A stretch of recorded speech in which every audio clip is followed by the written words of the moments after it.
Omkring 6. klasse, så begyndte jeg at snakke meget om, hvor tyk og grim jeg var.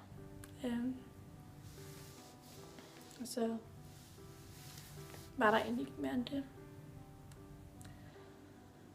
Men da jeg kom i 7. klasse, så begyndte jeg at hade mig selv rigtig meget. Jeg var sjældent i skole, og mine forældre de skændes ofte. Og så begyndte jeg at spise mindre. Og hver gang jeg spiste, så fik jeg det bare dårligt med mig selv. Så i 8. klasse, så gik mine forældre fra hinanden. Og jeg følte, det hele var min skyld.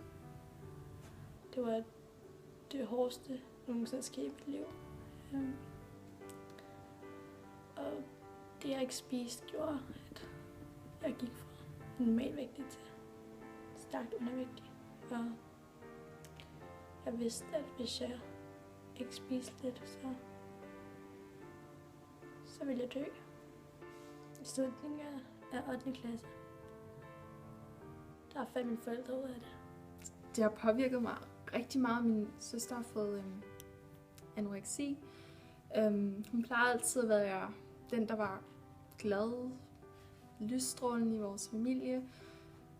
Nu ser jeg hende aldrig smile længere.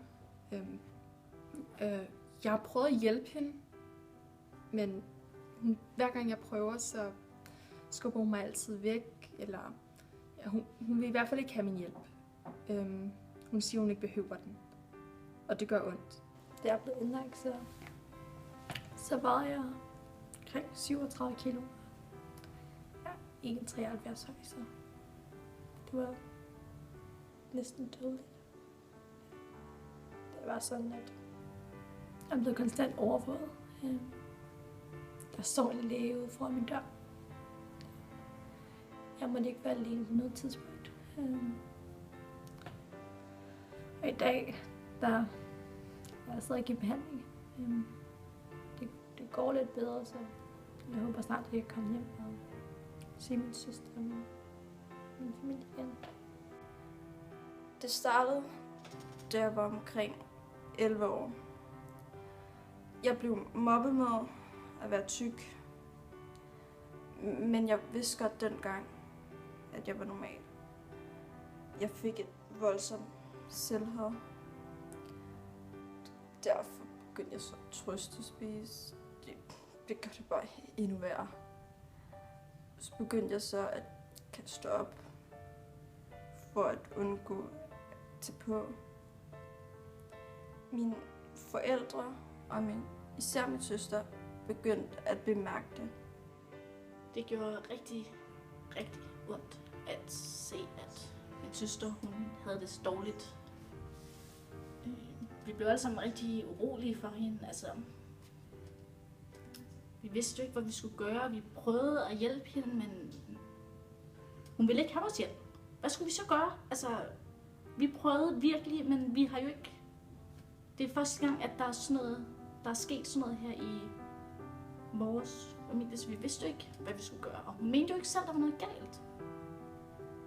Men det var det jo. Så til sidst, der tog vi jo den fælles beslutning af at modtage hjælp udefra. Og jeg var meget overbevist om, at det var det rigtige at gøre. Min mor, hun var meget stresset i en periode. Det hele var min skyld. Hvis det ikke var for mig, ville hun ikke have det så hårdt, som hun har nu. Mine forældre indså, at de ikke kunne klare det, så de kontaktede nogen, som kunne hjælpe mig. Jeg skulle bo et sted, hvor jeg hele tiden blev holdt øje med. De skulle være sikre på, at jeg ikke snød og kastede op. Men jeg bor der ikke mere. Men jeg får stadig hjælp.